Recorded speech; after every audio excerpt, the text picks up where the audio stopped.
while tigers snooze? Do they dream of mauling zebras or Halle Berry in her Catwoman suit? Well, don't you worry your pretty striped head. We're gonna get you back to Tyson and your cozy tiger bed. And then we're gonna find our best friend Doug, and then we're gonna give him a best friend hug. Doug, Doug, oh, Doug, Doug, Doug, Doug, Doug. But if he's been murdered by crystal meth tweakers, well then we're shit out of luck.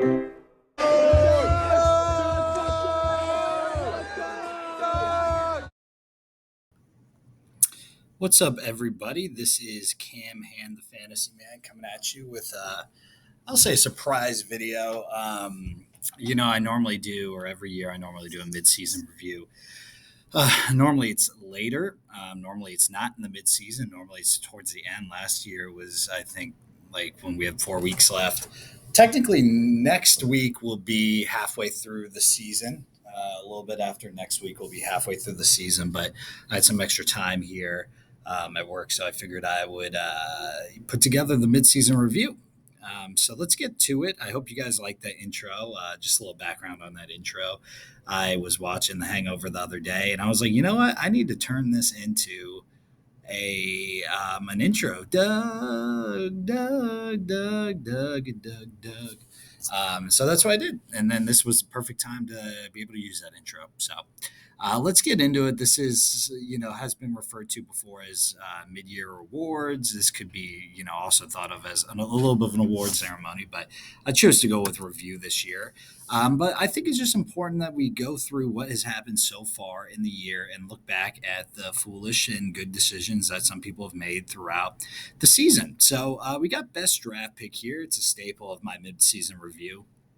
This was a very, very hard one to choose, honestly, because everybody sort of has their little stipulations. Ibuka at the 6'10" by Will obviously was great. He's a 6 overall receiver right now, but he's got a little bit of an injury problem. Mike Evans is coming back. That might limit him a little bit, but I still would say that's the best. Obviously, JSN at 2.8 at the 208 was phenomenal. He's the third best wide receiver right now. Debo in the 7th round was great. Now, Matt kind of got lucky there because McLaurin's been out all year. Now, when McLaurin comes back, will Debo be as good? I don't know. But Debo definitely could have been the best pick. Jake Ferguson in the 13th round. He's the number 1 tight end right now, but CD's coming back. That might limit Jake a little bit as well. So I'm kind of projecting here on at the end of the year who will be the best pick. But I'm going to go with Ibuka. Tyler Warren at the 8's phenomenal. Nakua, the value on Nakua is great. He's, I think, the number 1 fantasy player, but he's injured right now. Dunze in the 6th round. Keenan Allen in the 9th round is also great. Pickens, 5. Pittman, 9. These are all great picks. It's totally up to you which one you would pick. I think Ibuka is probably the best pick, though, with that value. Worst pick, though, equally is hard to choose. I'm going to go with Jameson Williams and Ricky Pearsall as Ashton's wide receiver 1 and wide receiver 2 in the 5th and 6th round.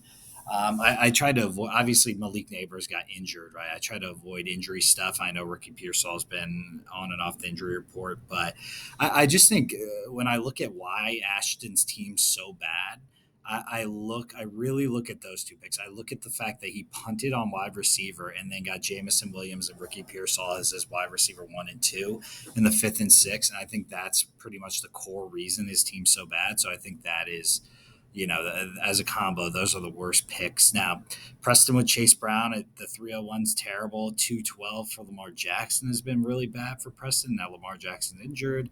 BTJ, 12th overall, didn't work out. A.J. Brown at the 204 has been a horrendous pick, and I knew it would be a bad pick. Henderson in the 4th round, bad. Obviously, DJ Moore in the fourth round, also bad. Knicks. It's the 7th round, but Hunter could have just waited and taken Herbert, or he could have taken Baker instead. There's a million reasons. You see all the other ones. R.J. Harvey at 5th, Hunter at 6th. Those 3 rookies right there, they just have not produced. So those are the worst draft pick honorable mentions, but I think Jameson Williams and Ricky Pearsall, just that combo as Ashton's wide receiver 1 and 2 early-ish in the draft, was really bad. But yeah, let's go look at best draft. There was no perfect draft. There was no fun, amazing draft. But when you look at Doug's draft, I think so far throughout the throughout how far we are in the year, I think it looks like Doug has the best draft. If you look at what he's got, I mean, Gibbs was a good pick, obviously. JSN, potentially the best pick in the draft. JSN right there. Trey McBride has been on fire. Devontae Adams has been a very solid wide receiver too. Zay's been a good flex. DeAndre Swift's been great this year. DeAndre Swift has been a good running back too. Aaron Jones, injury, whatever, but Khalil Shakir is a good late round pick. He didn't really hit on anybody else, but neither did any of you. Doug's about the best we got here for the draft, I believe. I would put his draft up against anyone's in the leagues. But obviously, you can pick some holes in it. But yeah, it was a good draft. Worst draft is obviously Ashton. Really one of the worst drafts of all time. Saquon Barkley has underperformed. Yes, that's not a bad pick, though. Bowers, that was kind of a bad pick. Now, injuries have plagued him. Taking a quarterback early, and then Chuba Huba, who I was out on Chuba Huba because of you could say what you want, but they brought in Rico Dowdle and they drafted ETN. Chuba Huba's always been kind of a backup guy, so I just was not in on Chuba Huba. And so he really punted on wide receiver, didn't get any good wide receivers. Rashid Shaheed, Addison, Pearsall. I mean, you guys see it. Mixon hasn't played. Nick Chubb, has done nothing. He was all in on Pop Douglas, and he's done absolutely nothing. So really, there's not a single good draft pick in this whole. I mean, not a single one of these picks is good, except maybe A.O. Manor or whatever his name is on Tennessee. Just a terrible drop by Ashton. Sorry about that, Emery. But yeah, that's what Emery's got to deal with. Now let's do best pickup, best free agent pickup, best waiver, whatever. I think it's quite obviously Quentin Johnston by Bobby. Quentin Johnston didn't play last week, but I think he's still a top 10 wide receiver right now. Honorable mentions, Vidal by me. We'll see if he can keep it up. Dowdle by Will. Dowdle could be the number one, but I do think Chuba Hubbard will cut into Dowdle's work a little bit. Waller by Will was solid. Fannin by Broker, and then Drake May by Matt. Those are the best free agent pickups so far this year. The luckiest player so far this year is, in fact, Bobby. Bobby is in first place. Bobby's actually on a pretty nuts run right now of luck. Bobby's in first place with a 5-1 record. He has the seventh highest points for. So he is seventh in points for, and he has the least amount by far of points against. He has 599 in points against. He has actually, fun fact, the 10th highest max points for. So not only does Bobby only have the seventh highest points for, he doesn't even have his team hasn't even had the potential to have anyway, you get what I'm saying. 10th highest max points for. That's the amount of points he could have possibly gotten. The amount of points that are also on his bench as well. So to be 5-1 in first place with the 10th highest max points for is absurdly lucky for Bobby. Every year there's somebody like Bobby. Most unlucky, this was tough, and Will hasn't per se been unlucky because he is 4-2. But he does have the third most points against. He's got the third most points for, and the second most max points for. So he's got very good numbers. He's got a lot of points against him, but he is still 4-2. I think he's in the fifth or fourth spot right now. But it's been a struggle for Will. I mean, he's gone on losing streaks. He's gone on winning streaks. It's been very up and down. Ibuka just got injured, which is pretty unlucky, of course. Garrett Wilson has gotten injured, and also Garrett Wilson has been bad because of Justin Fields. So that's, semi a skill issue, semi unlucky. I do think the BTJ not being very good is just unlucky. I don't think that's a skill issue by Will at all. Like, who could have seen BTJ not being good after the kind of rookie year he had? Maybe some of you thought it would happen. I don't consider that a skill issue from Will. Bucky Irving, right when he traded for Bucky Irving, Bucky got injured. Now he did have Rashad White to back him up. And then TreVeyon Henderson's been bad, which is mostly a skill issue. I wasn't that in on TreVeyon Henderson. But yeah, I mean, Will hasn't been that unlucky. You could argue Greg's been more unlucky with the Malik Neighbors injury. You could argue that Dylan's been more unlucky with his schedule and Tyreek Hill's injury and things like that. But um, if you really look into the numbers, I think Will most unlucky. Rookie of the year, this one's easy. We actually have two rookies now that Emery has joined us, but Tyler, easy rookie of the year. He's been absolutely awesome. Maybe the best rookie we've ever had. Now, Will was a great rookie when he was a rookie, so I want to talk out of turn here because we have had some great rookies. Preston was a good rookie last year as well.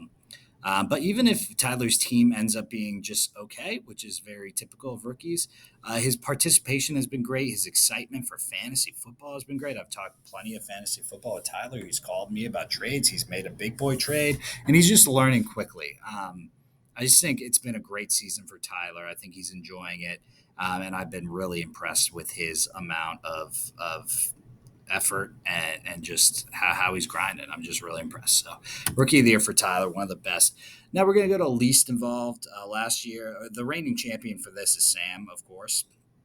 But now that we got Sam out, we don't really have anyone that's really not involved. But I would say it was between Dylan and Bobby. But I think Bobby's really broken away from Dylan. I mean, as we discussed, Bobby's 5-1 this year. And Bobby's been very involved, but Dylan just had a pretty low chat volume. Now he's put some stuff in the chat, so I'm not. Dylan's no Sam. Don't get me wrong; he's been good in the chat, but a lower chat volume and just a lower interest amount of interest, which makes sense. I'm not going to blame him. He has a terrible team. He's gotten very unlucky. So don't get me wrong. Dylan's been great. Dylan's been good. He's not on the hot seat, but I would say he is the least involved currently. Most involved is me, always will be, always has been me. I'm out here, I'm putting up these videos, I'm talking in the chat, I'm making trades, I'm making trades happen, I'm talking to people about fantasy all the time. Most involved, always me, not necessarily a good thing, but I mean, it just is what it is. Most improved, we're going to go with Bobby. Bobby is lucky, but last year, he was on the hot seat. I mean, I actually looked back at some videos and he was top contender on the hot seat. He wasn't setting his lineup. He missed the playoffs. The whole thing. He was really not involved last year. This was a big make or break year for Bobby. His friend Sam left the league. So it was a big make or break year for Bobby. But he's only not set his lineup once. So that's improvement right there for Bobby. He didn't set his lineup, I think, last week properly. But Bobby's back. Bobby's watching the videos. Bobby's calling me about how awesome that he likes, how awesome the videos are, how much he likes the videos. He's talking to me about how much his girlfriend likes the videos. He's listening to the videos on the car ride. He's doing a little bit of research. He's watching games even. He's even typing in the chat about games sometimes. So he's just been super involved. He's even made a big trade. And so just from Bobby going to one of the least involved people to one of the more involved people has been great. I think most improved by Bobby is totally deserved. Biggest letdown, I mean, we're going back and forth here, but Dylan has been the biggest letdown. Last year, Dylan was 13-1, and he was as involved as he possibly could be.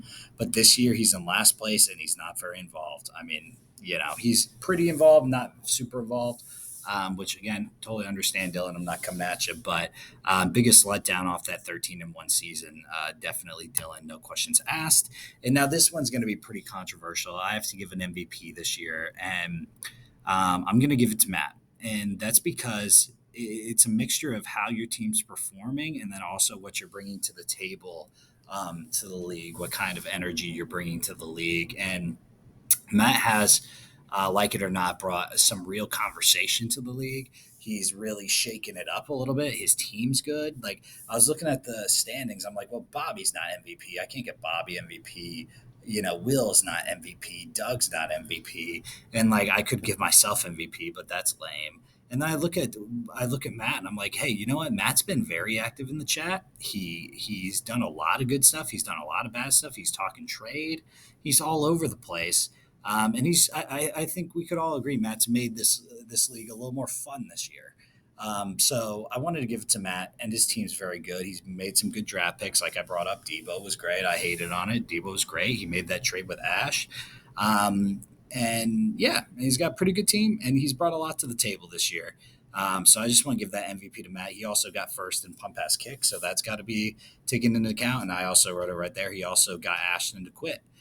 So that's kind of a bonus for Matt. So he got Ashton to quit. So he's bringing a lot to the table, Matt is. So good job, Matt. At the mid-season mark, I do like to kind of check myself here where Cameron was right, where Cameron was wrong. Where Cameron was right, number one, I would say getting rid of Sam was a good idea. I've been pushing to get rid of Sam for years. Nothing personal, Sam. I was pushing for it. And some people told me it's not a good idea. Doug told me, hey, no, Sam's good. We don't want to get rid of him. Matt told me, hey, Sam's a good guy. Don't want to get rid of him. Bobby, Hunter, don't want to get rid of him. I always said this league would be better without Sam. And guess what? We get rid of Sam. We put in Tyler. Tyler's the rookie of the year, super active. I'm sure all of you are having a ton of fun in Georgia talking fantasy with Tyler. He's super involved. He even made a trade this year. He's using his waiver wire, unlike Sam ever did. It's just exponentially better having Tyler in the league where he'll call me about some fantasy trades. He's sending me video. Tyler's sending me videos of bowling. He's sending me, remember that random rankings we did the other day with Tyler where Tyler sent me a video of him reading off his random rankings? That was awesome. It's just exponentially better having Tyler, who's super active and Tyler just brings a lot to the table. He uses his waivers. He uses his fab. He's doing stuff out here. Tyler's doing stuff out here. He's changing the game. Meanwhile, you guys all thought it was a good idea to keep the AI Sam in the league. I think I've been proven right there. And I want you, Greg and Doug, if you're looking at each other or if you're with each other, I want you two to look at each other in the eye and say, you know what? I was wrong. You got to say, I was wrong, especially you, Doug. You have to say, I was wrong. It was a good idea to kick Sam and put Tyler in. Number two, where I was right, Ashton's team was terrible. I was adamant about it. I put him second to last in my post-draft rankings, and he was not happy about it. If you remember, he kept talking about how good Charbonnet was. He kept talking about how good his bench was, this and that. And I said, I didn't back down. I said, Ashton's team is bad, and it is bad. I also thought the Seahawks running backs would be bad. I wouldn't back down off of Charbonnet being a bad pick. I wouldn't back down off of Kenneth Walker being a bad pick, and they have been bad. This is a lesser known thing. I didn't make it as known, but I told Preston not to draft Ladd. I did not like the Ladd pick. I thought Ladd wouldn't be as good this year. I thought he had kind of hit his ceiling last year. I didn't think he had much to improve on. And then also they bring in a better running back. They brought in Marlon Hampton. They brought back in Keenan Allen, who was still pretty good on the Bears last year. They bring him back to the Chargers where him and Justin Herbert already have a strong connection. So now he's got a little bit more competition. Quentin Johnston's in another year. They drafted Trey Harris. I just was out on Ladd. He had no competition last year, and then they added more competition. I just did not like him where he was drafted. I was definitely right about JSN being a top 3 receiver. Loved that pick. I said right when Cameron Broker picked A.J. Brown in the second round, at the beginning of the second round, that was a bad pick, and that has turned out to be correct. And then lastly, I was right about everyone wasting their fab way too early. At the beginning of the year, everybody was dropping fab on Booty, Troy Franklin, all these other guys who were just kind of not that good. And I said, guys, you got to wait for someone a little better. Now, it did work out for Bobby, who put down 50 on Quentin Johnston. But I was like, you guys got to be a little bit more patient with this fab. And I was right about that because now all of you guys have no fab left. And almost pretty much all of you have nothing to show for all the fab you spent. Where I was wrong, I thought DJ Moore would be top 15. He's not. It's been bad. Wrong on that. I roasted Sam for drafting Debo. I didn't think Debo would be good, and Debo has been great. I ranked Matt's team as the worst team. That's not been the case at all. Matt's team is very good. I thought my team was the 4th best. That was in my post-draft rankings. I put myself 4th, and no, that was no good. I thought Preston's team was the best team. Now, it's kind of hard to know even what Preston's team would be if he wouldn't have made all these trades that he's made. I'm sure he's hurt himself. I'm sure he's helped himself with some trades, whatever. But right after the draft, I said his team was the best, and that was wrong. I was huge on Doug's pick of Jaden Higgins. I thought Jaden Higgins was probably the best sleeper in the draft for redraft this year, and Jaden Higgins has done nothing. And same with Caleb Johnson. I'm so glad I didn't take Caleb Johnson because I was going to take him as my RB2. I was going to punt on RBs and take Caleb Johnson as my RB2, and he has not even played like barely any snaps. So I was wrong about more stuff than that, but those are kind of the first things that come to my mind. Now we got the five biggest dabs so far from this year. It will at the end of the year we'll round it up. We'll see who had the biggest dabs, who had the most dabs. But of course, number one has got to be Ashton quitting the league and everything that goes along with it. Ashton quit the league. We all know it. He did it in really dramatic fashion. He did it after making a horrifically bad trade. So there's a million dabs encapsulated into this number one. But you guys know what it is. A lot goes into that. A lot, everything, even him ranking himself one in both love for the game and skill, and then quitting right after that. It's all wrapped up in one. Ashton quitting the league and everything that goes with it. Number two is one that I don't even know if I announced. I have this in my records as one of the biggest stabs, but I don't think I'd put it in a video yet. But actually have a video of, I'll play it one day. I have a video of Dylan claiming this. We were in DC over the summer. This is before fantasy.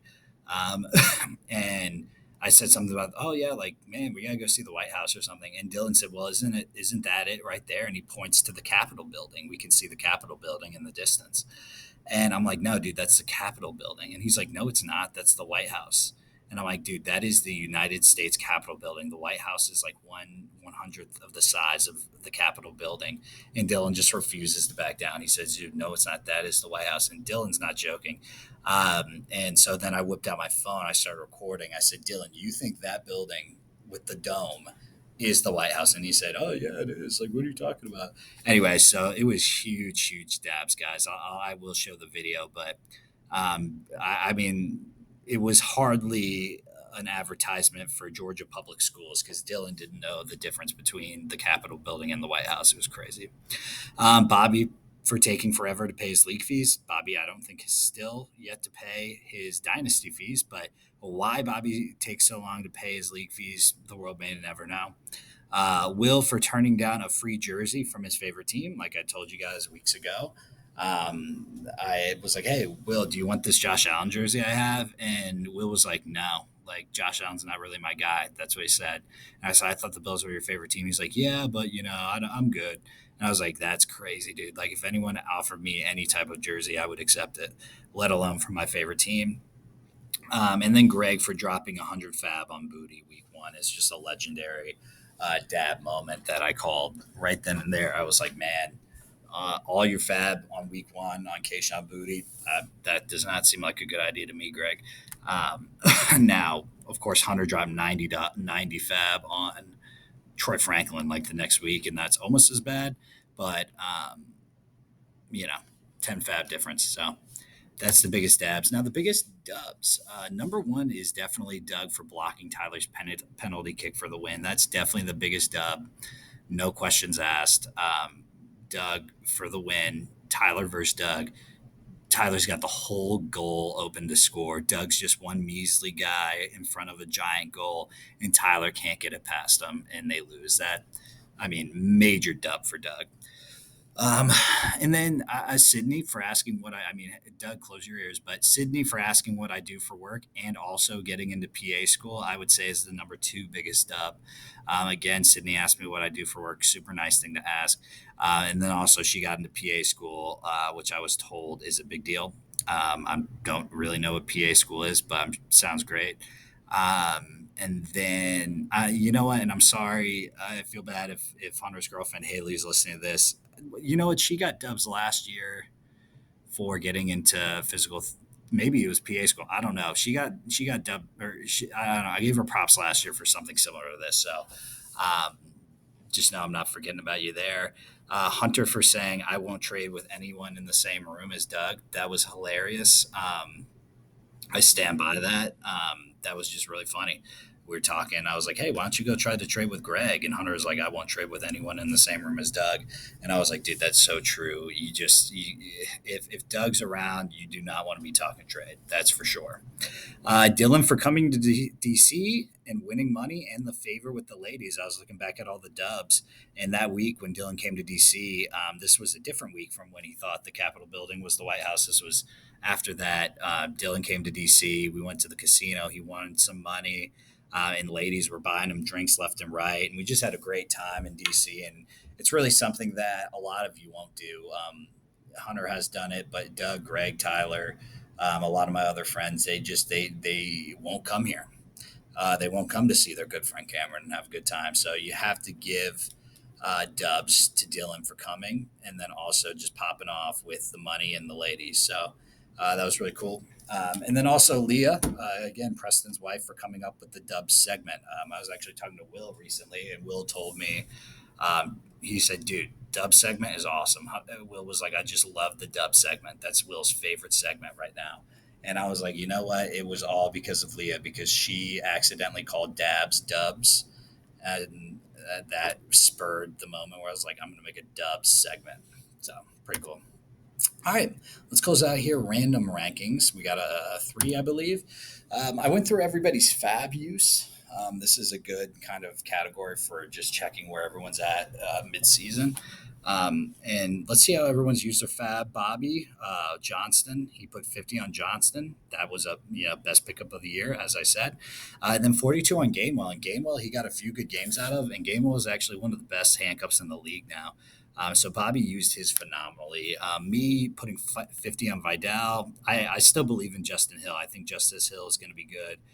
Tolbert was nothing. Goddard was great for only 2 fab, and then Austin is worthless. So I basically got Vidal, who's good, and then a good handcuff, and then a starting level tight end with my fab. So I think that's pretty good. Broker got a starting level tight end for 70 fab. I mean, his tight end's worse than mine, and he spent 70 where I spent 2. But hey, at least he used his fab to get someone who he can put in his starting lineup. Dylan Bourne and Daniel Jones. Again, Dylan got 2 starters here using his fab, unlike the rest of you. So I think that's good. Now maybe Bourne's not as good once people start getting healthy, but still, whatever. That's 2 pretty good pickups for the price he paid. Will got Wandale for 95 fab. Now Wandale actually just had a great game on Thursday or whatever, like last Thursday or whatever. I forget when they played last, but whatever. Wandale, there's still hope for Wandale. That could be a good pickup. Matt, this is sort of just a neutral pickup. I mean, May for 55. May's been very good. And then Kendra Miller, of course, has got a little bit more value than he used to. And he's a good handcuff at the very least. So that's good. Ashton put 100 on Trey Tucker. It's a big price, but Trey Tucker has had some good games. Trey Tucker can be used in the flex if need be. So that was decent use of fab. Not very good though. Preston picked up Slayton for 80 fab. Slayton's not even on his team anymore. So that was a huge waste. Tyler picking up Malik Washington, Xavier Scott, and Booty for all of his fab essentially was a waste. So that wasn't very good. Greg, of course, used Booty, 100 for Booty. Did Hunter put down 100 for Troy Franklin? I think Hunter put down 90 for Troy Franklin. He might have put down 100 for Troy Franklin. I don't know. If so, Greg, I'm sorry I didn't roast Hunter more for that. Because Troy Franklin is a worse pickup than Booty was. But hey, at least Hunter still has Troy Franklin on his roster. But anyway, Doug put 90 on Haskins, who probably will be worthless. And then Hunter with the worst at 100 fab for Troy Franklin, which is terrible. I thought it was terrible when he brought it up to me that he was going to do it. But yeah, so that's fab use. You guys have really used your fab poorly this year. I think next year we all need to change how we're using fab and maybe not just drop, 100 fab on Troy Franklin in week 2. You know what I'm saying? All right. And I wanted to do a little bit of a Halloween theme. Since this video is in October and it's coming out on Halloween, I said most likely serial killers. I would say for sure new guy Emery, most mysterious guy in the league, I'd say. He also loves outdoors. Emery loves outdoors. He's definitely the most country here in the league too. I think he's got a little bit of country in him, and those are just a number of things that contribute to serial killers. A lot of the times, country people, they like the outdoors and they're mysterious. Who knows what they're doing at night? I think Emery is an easy number one. I would say Broker number two. Again, mysterious. I think who knows what he's doing. I think he's in South Georgia. I don't know. Have you seen a picture of him recently? Not really. I have one. So I just think Broker is a solid, option for he could be a serial killer. You just wouldn't know. So yeah, I would not be surprised to find out if he was out there serial killing. Doug's is more based around that that a little bit of fantasy anger he has. It's what I mean. What so Doug goes to Apple. Doug goes to Apple. It's like, what's he doing all day? It's like Doug gets home from work from Apple. It's like, what's going on in Doug's house? Has anybody checked his closet? He's got a little, sometimes he gets mad. Doug's got a little bit of streak of anger in there when you make a bad trade. Could that come out as well when, somebody doesn't buy Apple Care and then he just feels the need to kill them? Maybe. I don't know. Bobby, number four. Bobby could definitely be three, but he's living in rural Utah right now. It's super suspicious. He can't pay his league fees. Um, Supposedly, he has a girlfriend. All this is built around suspicion and what we know about people. And I think we don't know much about Bobby. And he's also just giving off a very suspicious type vibe lately, very quiet, very, very serial killer esque, if you will. I think it's mostly the rural Utah part that is, it just sounds like somewhere a serial killer would live. Will just has a very serial killer look to him. If you get a good look at him, he's got the slender build, the beard, the eyes that just look like just devious. Preston is the classic family man with with a secret murderous secret life. That's funny. Yeah, I just everybody's seen those serial killer movies or documentaries where it's like, oh, it's just a family man. He's got two kids, a regular life, but then he tells his wife that he's going to pick up some milk and he kills a prostitute or something. You know what I mean? And it's like I could see that being Preston, just strangling somebody, just in his free time, and keeping it, hiding it from his family. Greg, quiet, sometimes too quiet. He keeps to himself sometimes, Greg. I just think I could see just that dark side simmering under him, with underneath him. Same thing with Dylan. It's just a creepy vibe sometimes from Dylan. The long hair, the large build, just kind of gives off that vibe. And number nine is Hunter. If Hunter was a serial killer, just a screw is clearly loose there somewhere with Hunter. Just sometimes he does some silly things, and he forgets to do that, forgets to do this, and sometimes you just get the sense that there's not everything's 100% right with Hunter. You know what I mean? Just a screw's loose, if you will, and sometimes he could snap and just go into a frenzy. But Matt and Tyler, two very nice guys. I don't think that they are serial killers, so I couldn't really put even a reason why they might be. So huge one for those two. And lastly, I had Preston do this. If you guys don't know, Preston has a child, 3 years old right now. We're just gonna say he's three. He's probably like 3.5 or something. And I said to Preston, I said, "How old will Emmett have to be before he can beat you in a fight?" Like, oh, if Preston's 50 and Emmett's 22 or what, or, who's going to win? So I had Preston do this. It's kind of complicated. I had to do some inferring based on people's ages and whatnot. But this is essentially what Preston put down, that Matt, so he puts us in tiers here. He says, Emmett would need to be a grown man, but without full man grown strength. So Emmett basically 20, you're a grown man, but it's like not till you hit like 30, till you get that grown man, like full strength. You know what I'm saying? So Matt would be at age 47 because we're all different ages. Matt would be 47 and lose in 4 rounds to an Emmett age 20. Preston at age 44 would lose in 3 rounds to Emmett age 20. So these are all people that would lose to Emmett age 20, essentially, but the rounds vary and the age you would be vary. Tyler at age 50, Preston thinks would lose in 3 rounds to Emmett age 20. Emery at age 44 would lose in 2 rounds to Emmett age 20. Dylan at age 44 would lose in 2 rounds to Emmett age 20. And then lastly, I would also, at the age 44, losing 2 rounds to Emmett when he is 20 years old. Now we go to the next section. Emmett would be almost a grown man. So this is a tier of just Doug. Doug at age 43 would lose in 5 rounds to Emmett age 19. So I think this is where Dylan's or Preston's getting into longevity. It's like Doug at age 43 is not going to be able to keep up with Emmett as long at age 19. So he would win that. Now we go on to he's becoming a grown man. Broker at age 42 would lose in 4 rounds to Emmett age 18. So Broker is getting beat up in 4 rounds by an 18-year-old essentially. Greg at age 45 would lose in 3 rounds to Emmett age 18. And then last category here is just before becoming a grown man. Preston thinks Hunter, when he's 42, would lose in 5 rounds to age 17 Emmett. Bobby, age 44, would lose in 5 rounds to age 17 Emmett.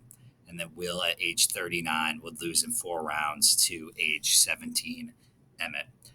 So basically, Bobby's losing at 44 to a 17-year-old Emmett, and Dylan's losing at 44 to an age 20 Emmett. So it's 3 more years of fight Dylan has than Bobby. So it's pretty interesting, pretty complicated, but yeah, I think it's pretty interesting. I think it's interesting to think about when you look at a 3-year-old. It's like, how old will that person be when he can beat me in a fight?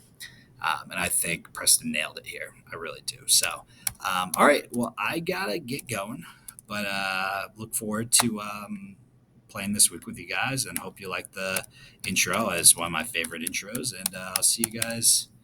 See you guys later. Doug.